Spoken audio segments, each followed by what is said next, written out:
Airport security accused her of hiding drugs. Whole crowd reacts after truth is revealed. A young black girl was stopped by airport security and accused of hiding drugs in her clothes. She cried, humiliated, as everyone watched. But when the truth came out, the entire crowd, including the officers, was left speechless. What happened next? You won't believe it. Please support us by like, share, and subscribe for more powerful stories. The morning sun was just rising when Tia Carter, a 22-year-old black college senior, rolled her suitcase into the bustling Atlanta International Airport. Her heart was pounding, not from fear, but excitement. After 4 years of studying law, surviving late-night exams, and working 2 part-time jobs, today was the day she would fly to New York City to begin her summer internship at a top law firm. Her mother, Denise, walked beside her to the check-in counter, holding back tears. "You sure you packed enough sweaters?" she asked. Tiana laughed. "Mama, it's summer in New York. I'll be fine." But Denise couldn't help it. She hugged her daughter tight. "You've come so far, baby. I'm proud of you." Tiana smiled, but inside, she was nervous. She was traveling alone for the first time. Her suitcase held her laptop, documents, resume copies, and her best outfit for her first day.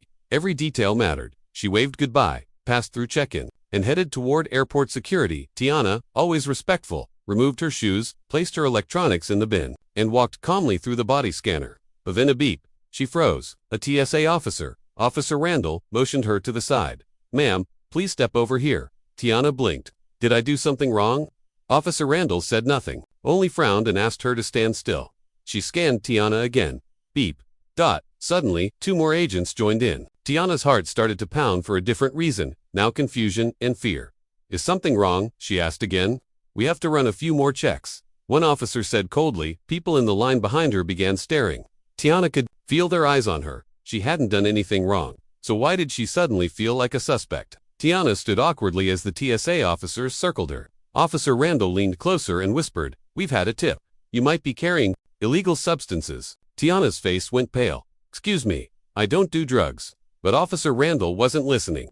She motioned to the other officers and said, "Bag check and pat down. Let's go." Tiana's voice trembled. "You can't just accuse me. Like that I passed every security check. I'm just a student going to New York." The officers didn't respond. They led her to a transparent glass inspection room, just off to the side of the main security line. Inside, Tiana could still see the crowd and, now the crowd could see her. She felt the shame crawl up her neck. Inside the room, they told her to empty her pockets. They opened her wallet, checked her boarding pass, searched her hoodie pockets. One officer pulled out her student ID and squinted. "You go to Howard University?" "Yes," she said proudly, trying to steady her voice.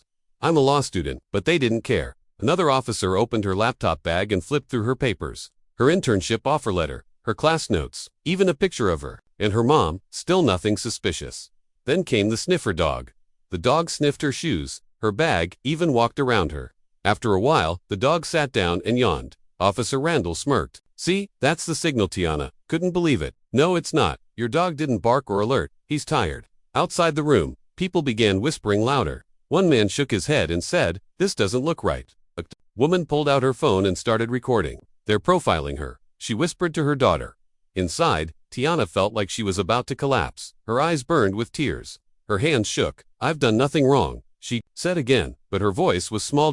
No one listened. Tiana stood frozen, humiliated. Her hands trembled as she watched the officers tear through her things, pulling out clothes, flipping through her journal, even opening her makeup kit like it was a crime scene. One of the male officers stepped forward with a glove on. "We'll need to inspect under your hoodie and around your waist," he said. Tiana's jaw dropped. "You want to touch me?" I said. "I'm not hiding anything." He looked at Officer Randall, who nodded sharply. Tiana backed away. "I want to call my mom." "No phone calls," Randall snapped again. "This is a drug inspection. We don't take chances." The glass room wasn't soundproof. People watching outside were growing more uncomfortable. A tall black woman near the front raised her voice. "This is not okay. She's just a girl. They're treating her like a criminal." A man next to her shouted, "Why aren't they searching that guy who just walked through with a huge coat?" But the officers ignored the crowd. Then came the worst moment of Randall reached toward Tiana's hair. "I'm checking for hidden packages," she said flatly. Tiana stepped back fast. "No, you don't get to touch my hair. That's a violation." Her voice cracked. This wasn't just a security check anymore. It felt personal, like they were trying to humiliate her on purpose. The young officer, Officer Patel, looked troubled now. He leaned in to Randall and said softly, "She's been through every check. This feels wrong." Randall glared at him.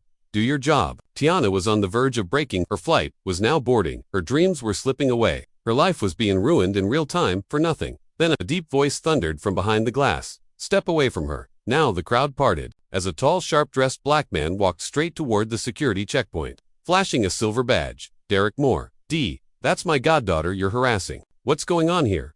Officer Randall's mouth dropped open. D. Derek stepped inside the glass room and faced the officers. His voice was calm but full of authority.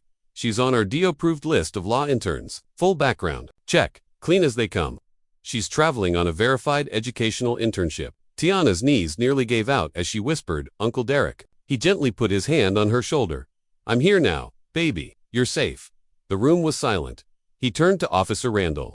Now explain to me why this girl, with no record, no suspicious behavior, and no evidence, was singled out, searched, and humiliated in front of the entire airport. Randall stammered. The K-9 unit gave a signal. Derek cut her off. The dog is trained to sit when he's done checking, not when he finds something. That's in your training manual. He pulled a paper from his coat and held it up. Know the protocol. I helped write part of it. Crowd members outside the glass room started cheering. One yelled, That's right, get her. Another woman waved her phone. It's all recorded. Millions are going to see this. Randall looked like she wanted to disappear. Derek walked over to the agents and said, You didn't just embarrass her, you violated her rights. And I will make sure this is reported. Tiana wiped her tears, feeling strength return to her body. She wasn't alone anymore. Within minutes, the airport's head supervisor arrived at the checkpoint. She reviewed the footage, listened to the officers, and spoke to Derek. Her face turned pale as the details unraveled. Officer Randall was immediately suspended pending a full investigation. Tiana, still shaken, was given a formal apology and a first-class upgrade on her flight to New York. An airport staff member escorted her to the gate personally, with her luggage already loaded. But the story wasn't over. Videos taken by the crowd were already going viral. By the time Tiana boarded her plane, #JusticeForTiana was trending. Major news outlets picked up the story within hours. On the plane, a young flight attendant came to her seat. Miss Carter, she asked kindly. We saw what happened. You're strong. We're honored to have you with us. Tiana smiled, her voice soft. Thank you. She stared out the window, thinking about the day. Her dreams had almost been destroyed not because of anything she did, but because of how she looked. When she landed in New York, the law firm waiting for her sent flowers and a handwritten note. You've already proven you're braver than most lawyers we've ever met. A week later, Tiana's story appeared on national TV. She was invited to speak about racial profiling and civil rights. Her honest interview brought millions to tears. Officer Randall was fired after the investigation confirmed misconduct and racial bias. Tiana continued her internship and thrived. She didn't just want to become a lawyer anymore. She wanted to become a civil rights attorney, to fight for people like herself. 1 year later, she started a nonprofit, Clear Skies, legal support for the wrongfully accused. Tiana's story became more than just a viral video. It became a symbol of truth, of justice, and of never letting hate define your future.